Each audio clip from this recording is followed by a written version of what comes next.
Iran navy ఎక్కడుంది? మొత్తం 9 షిప్స్ని యుద్ధ నౌకల్ని ధ్వంసం చేసి పడేసింది, అమెరికా ఆధారాలతో సహా చూపించింది. కానీ ఇరాన్ నేవీ అంతేనా ఉంది? దాదాపు సబ్మెరైన్స్ ఉన్నాయి దాని దగ్గర, యుద్ధ నౌకలు చాలా ఉన్నాయి, కానీ అవన్నీ పారిపోయినాయి, ఎక్కడెక్కడో దాచేసింది. ఎందుకంటే కనబడితే పేల్చేస్తాం అమెరికా. ఇప్పుడు ఇంకా కసి మీద ఉన్నది కాబట్టి ఇజ్రాయెల్ అమెరికా కలిసి ఎక్కడ కనబడితే అక్కడ పేల్చేస్తాయి. కాబట్టి ఎక్కడో దాచేశారు షిప్పుల్ని.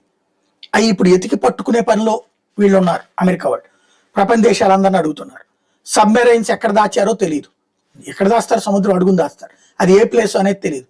అది ట్రాక్ కాకుండా జాగ్రత్తలు తీసుకుంటున్నారు వాళ్ళ సిస్టంలో. ఓవరాల్గా ఇరాన్ నేవీ అయితే అంత పెద్ద శక్తివంతమైన నేవీ, హార్ముజ్ జలసంధిని మూసేసామని చెప్పినవి ఇప్పుడు అక్కడ ఉంచమనండి నౌకలు, పేల్చి పడేస్తాం అమెరికా.